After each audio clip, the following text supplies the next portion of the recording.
Danny, it's so good to have you here. Thank you. I'm excited. It's lovely to be in a room with real people. It certainly is. We're just stoked to be able to have you here to hear a bit of your story today and some of your thoughts. Like, it's really, really cool. So you're somebody that we've admired for a long, long time. So thank you for giving us your time. Oh, look, it's my pleasure. And I guess I've been fortunate to see some of the great work that you guys do and be a partner to that in, some instances. And just that heart for community, I think, is something we all share. Yeah. There's nothing like community, is there? I think it's one of the healthiest things we can build is Absolutely. Community. Mm-hmm. Yeah. Yep. So it's been interesting in this season, hasn't it? It has. Finding ways of connecting with people in different ways and building and shaping community and checking in with people in different ways rather than the hugs and the visits and the cuppers. Yeah. Not wrong. Yeah. I'd love to know, you do so much for young people of our city and you've clearly got a massive heart for them. And so I just thought I'd just jump straight in the deep end here and ask you, like, where did that start? Like, why are you so burdened for young people? So I grew up in Westbury on a farm, and my significant person in my life was my grandmother. And I'm the only grandchild on that side of the family. And she was the kind of person during my childhood, during all of my young adult life, who was running a farm and after my grandfather passed away, driving a tractor, feeding cows and horses, but also that person who was still in her 70s delivering Meals on Wheels to the elderly. Wow, that's so cool. And so I think, I remember collecting for the Red Cross and receiving a letter from the state chairman of Red Cross saying, as a youngster, we're so thrilled to have you and we so appreciate what you were doing. And so all throughout my life, I was always just putting up my hand. If there was an opportunity that came my way, if there was an opportunity to do the MS Readathon or the 40-hour famine or Clean Up Australia Day in my early years, it was always putting up my hand and saying, I want to be involved with that. And so when I look back and reflect on where that was instilled in me, I think definitely my grandmother Bev just committed herself to her community in Westbury. She grew up and stayed in that whole community, in that community for her whole life, and that's where it began. Where it began, and all throughout high school, I remember putting up my hand when there was something on the news sheet or there was a poster advertised. It was before email, and certainly before Facebook, but. I just loved being involved with things, and I loved when opportunities came my way of making the most of them.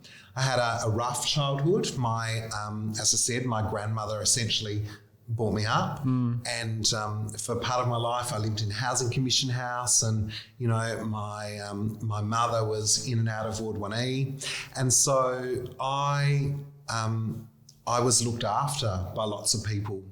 And that opportunity to give back and serve and be involved in community was something that was instilled very early on.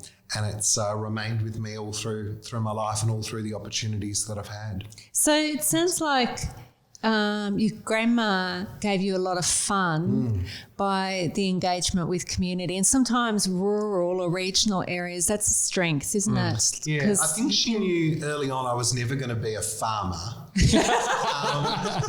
And she worked out quite quickly that I had lots of other gifts and skills, but she supported and nurtured that. Yeah. And so I remember, in grade 6, she would drive me in to rehearse twice a week here in Launceston from Westbury in her Tirana.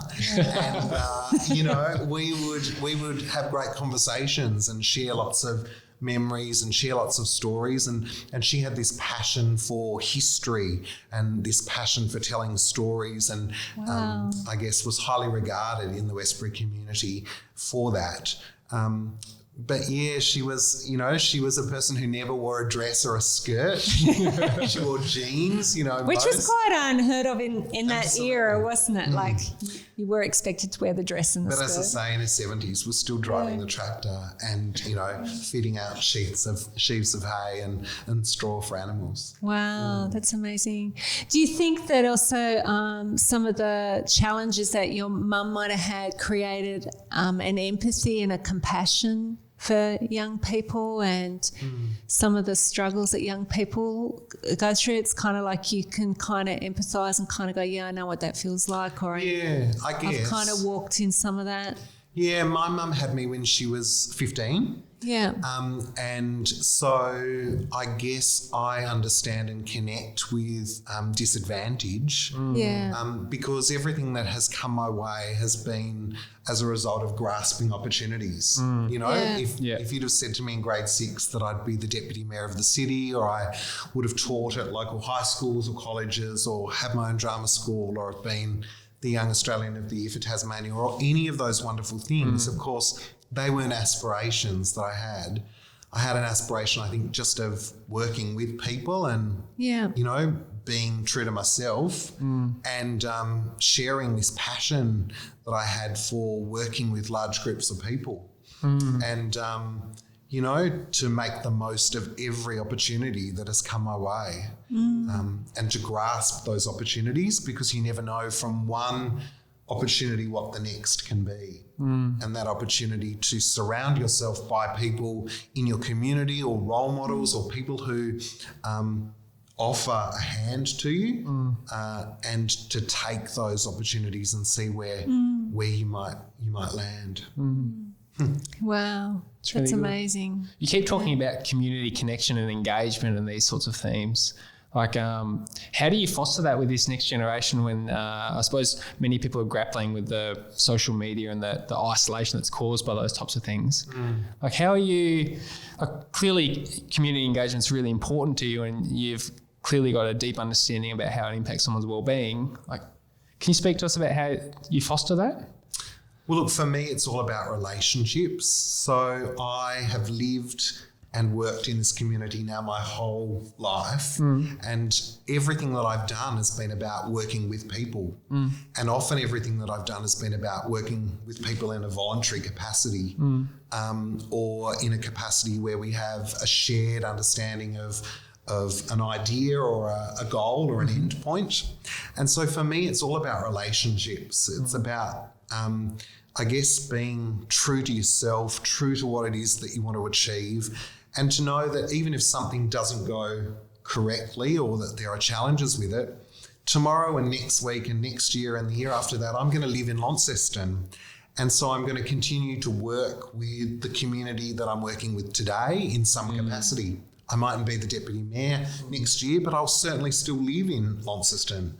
I mightn't be an elected representative on the council. I mightn't be directing productions, but this is my home. So to use members of our community in the best way possible, that you not only get the result that you're after on that project, but to have a shared understanding of being friends or being colleagues or being members of our community into the future.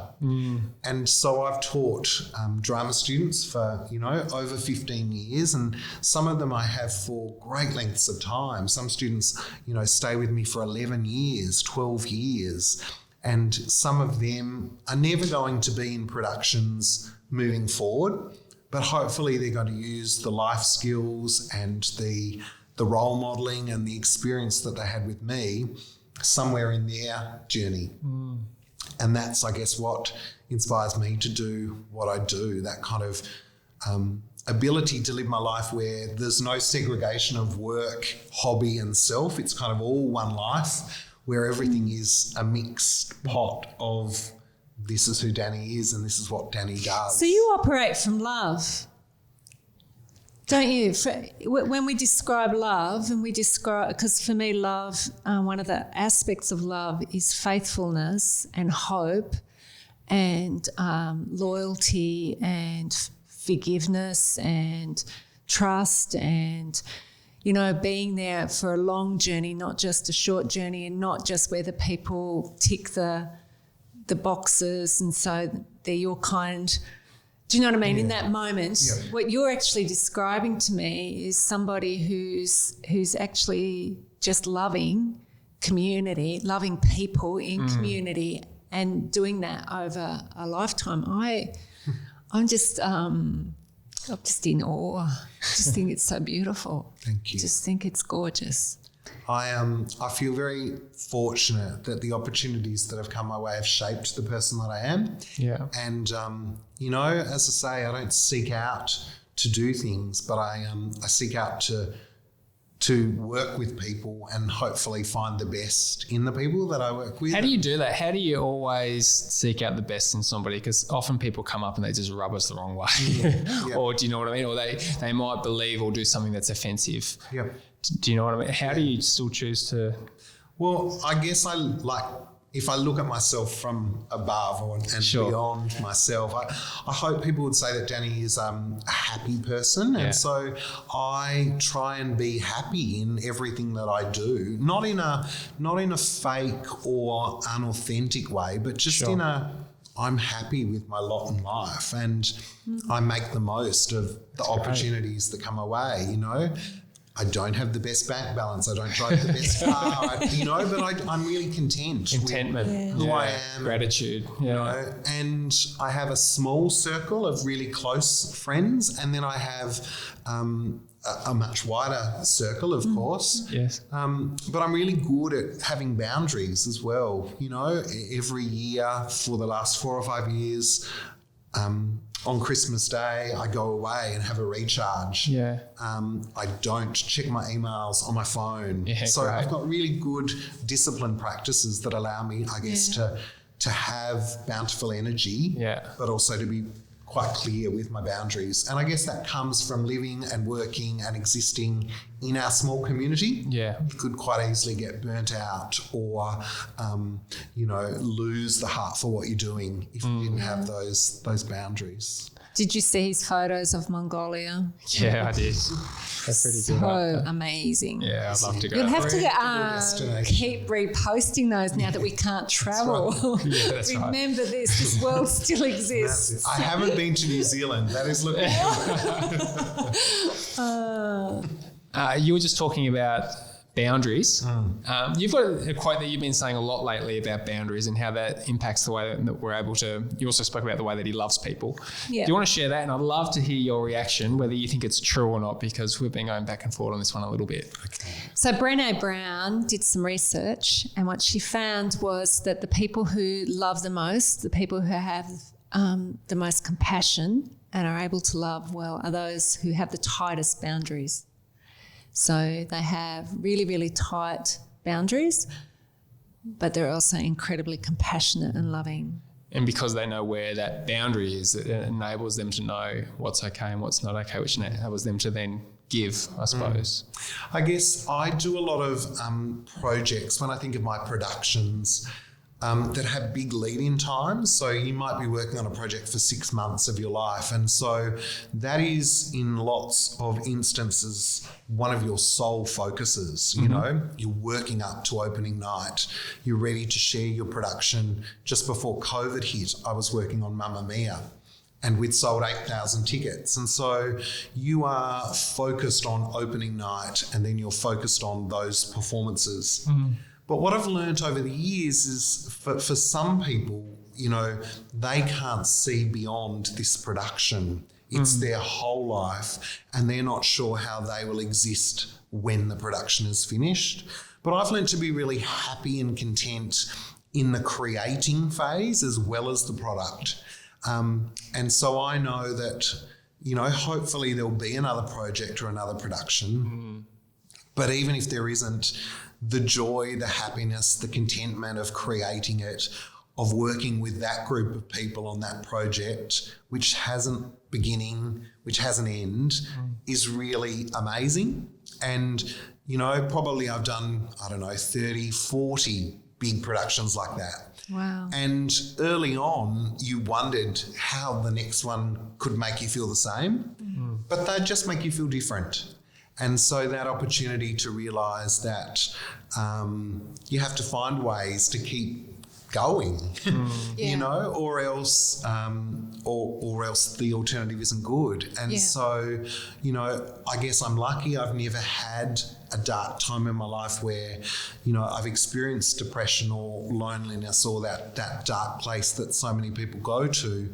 But I think that's because I'm motivated just to be with people and to know what it is that fulfills me and to know, you know, what makes me work. Yeah. So that'd be one of the great gifts that you give to young people through your theatre too, the way that you take them on a discovery of identifying their own identity and strengths and weaknesses and the way that they tick, so to speak. And for many children, you know, I have a mixed cohort. I have high achievers who are very gifted in the art of performing, in public speaking, in singing and dancing, but I also have kids who are lonely, who are bullied, who haven't found their thing yet, who for going to school and participating in daily PE or the cross-country carnival is not their gift, is not something that is for them, but they connect with theatre people. And so that's pretty special when you have a card or a note from a child and they say that you allowed me to find my special place. Oh, that's so cool. You know, or the greatest gift as a mentor, as a teacher, is when a young person asks if you would be their referee for a job. Yeah. Or write a reference for them. It's so cool. Yeah, so that's pretty special. One bit of research that I was reading recently said that young people and children can't actually find their purpose until they serve. So until we actually serve, and service for me means something beyond the payment, you know, it's talking about volunteerism, it's talking about engagement in community, that by doing something for somebody else where there's no payback, something happens, something mystical, something magical happens in that space, and it's like they discover a part of their purpose. Do you find that, because you do a lot of community stuff where people are volunteering, young people are volunteering, do you find that even if they don't stay in theatre, that something mystical or magical happens in that space and all of a sudden they discover something about themselves that they just weren't aware of? Yeah, absolutely. That ability to put in for the bigger good and to eventually derive something from it that you don't set out to get is when that magic happens, I think. Yeah. And, you know, we're humans, and so there's a broad spectrum of why people volunteer, and for some, you know, it is to add that sense of volunteering to their resume or their CV, but for others it's to learn more about themselves. And it's to find where they fit in the world. And, you know, I often, when parents say, oh, you know, my son or my daughter is really sad, but they want to try another activity. They want to go on to karate or archery or book club. And I'm always thrilled for that young person, because the opportunity to test things out, to experiment, to have a go at different activities until you find what it is that is your thing. I was in grade 6, and Hagley Farm Primary School was where I went to school, and they always had a really big production at the end of grade 6, and so I grew up, you know, moving closer and closer to the back of the hall, knowing that my year would come, and that's where that kind of ability to find my spot was nurtured in its infancy. Wow, that's amazing. It's very cool. Another topic that I would love to hear your wisdom on is you've got such a great read on young people and the issues that young people face, especially in our city. I'd just love to hear some of your insights about, is there something that you wish the city would talk more about in terms of our young people? Like, I know, for instance, in the past, there have been loud conversations about mental health. There have been loud conversations about sustainability in the environment. There have been all sorts of different conversations, but you've got an amazing read. Is there something that you'd like to talk about? Look, I guess all of those issues are still really pertinent, and there are so many young people in our city who are doing it tough, and many of them are doing it tough in areas that we have no idea about. Yeah. And what I think is a really important issue, is that the gap between what we know as disadvantage and the gap between those that are not doing it tough is coming closer together. And, you know, of course, we have very well-known statistics about suburbs or pockets of our city that have distinct disadvantage.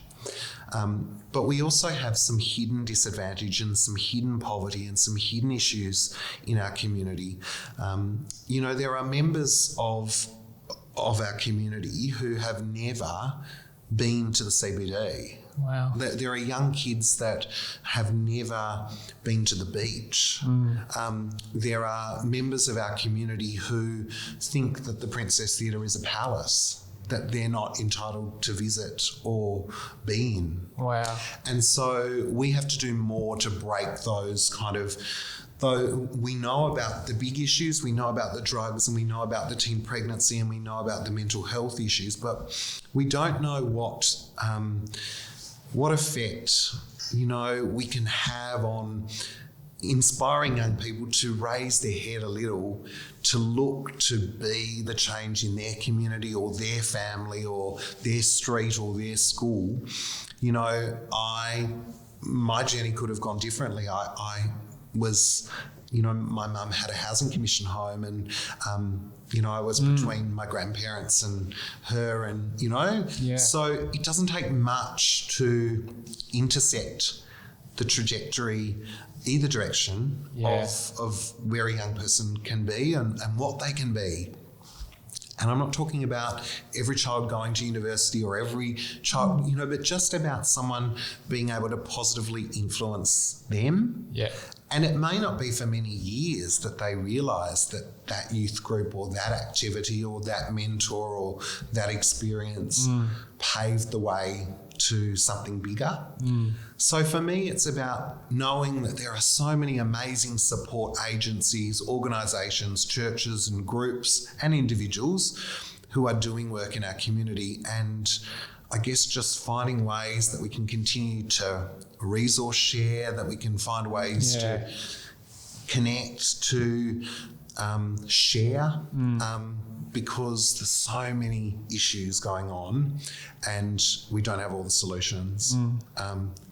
So that, look, I haven't really answered. That's an amazing answer. But for me, it's about, we can't actually give it a label or pinpoint or know what it is because it's just changing so quickly. And lots of kids that I deal with, some of whom you would never expect it to be the case, are experiencing issues of bullying. They're experiencing issues of cyberbullying, you know, of issues around their self-worth and you know, how they perceive themselves and how they look at themselves and how they treat themselves. That's a really big issue as well. And that opportunity, I guess, just to keep a positive outlook for young kids, to have them able to connect or able to drop in groups or able to connect, you know. And that's about relationships and building trust with young people appropriately. Yeah, of course. Yeah. And that's something everybody can do, isn't it? Yeah, I love Because you're that. talking about both the macro and just the micro, just our attitude. You know, you can be working in Coles as a mum in there, and you can see young people and you can be positive towards them and you can say things that are positive. Do you know what I mean? Like it's an everyday thing that we as a community can actually do. We don't have to have an official title or an official role. What we need to or have, a lot of money. That's The other thing. Yeah. You know, we can do things that are positive. You know. One of the things I love to do is when I see international members of our international migrant community, I love just giving them a smile or a little wave, you know, just as you're walking down the street.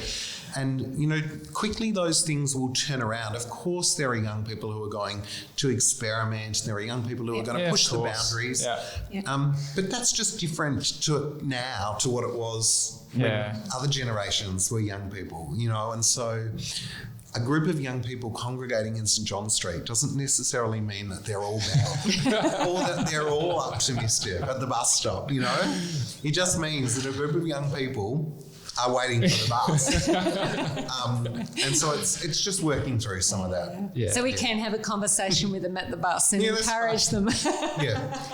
And, you know, of course, there are some people who don't appreciate the language and don't appreciate. Oh, of course. And that's, you know, that's about eventually finding your place, you know. Yeah. Why is that young person doing that? You know, they are wanting something. They're wanting a friend. They're wanting someone to talk to. They're wanting someone to take an interest in them.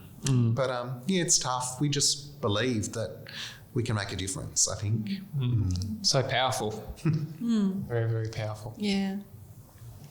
So we're reaching the end of our conversation here, I think, just time-wise. Is there anything that you've got exciting that's coming up that you'd like to share with people? Keep them in the know about? Exciting. Well, I'm about to resume my drama school with 100 so cool. students, which is exciting. And we plan to do a production of Aladdin during the year. So we're still working that out. It might be that it comes in a different way or a different format. Also looking at Carols by Candlelight in Launceston and what that might look like or be. Because it could look different. It could look different. Yeah. Yeah, that kind of large scale, 5,000 people in one space may not be happening. I hadn't even thought of that. Oh. Yeah. And then Mamma Mia will be back at some stage. Awesome. Yep, Awesome. it'll return and it'll be great. And the community will have waited and they will be It's such a fun movie though, isn't it? Like It's that great. script is so fun. Yep. You can't help but smile. All those ABBA songs. Yeah. It'll be a great thing to return to, I think, when things get whatever normal looks like. I'm not What a sure great what the new celebration. normal is. And look, the other exciting thing, I guess, as a council, wearing my council hat, is that we're really committed to continuing to work in the northern suburbs. Yeah.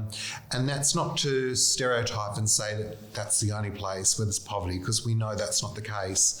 But the opportunity to work collaboratively and create a sport and recreational hub will be so good for the northern suburbs, and the opportunity for members of those communities that don't have access to transport and haven't previously had access to, you know, to courts and sporting infrastructure. I think that will be pretty special. So I'm looking forward, hopefully this year, in seeing that project start together with my council colleagues. Yeah. Sounds amazing. Sounds very cool. That's been a long dream, hasn't it? A long dream, and the current mayor, Albert Van Zetten, certainly has a heart for seeing that come to fruition. So we've got funding. It's going to happen. Yeah. That's awesome. Which is great. It's good. Well, thank you so much, Danny. It's been an absolute pleasure having you here today. Thank you so much. I was a bit humbled to receive the invitation. So I'm just me doing my thing. So weird. it's lovely to stop and chat with you about it. Well, thank you so much for your time. Yeah, love your heart. Thank you.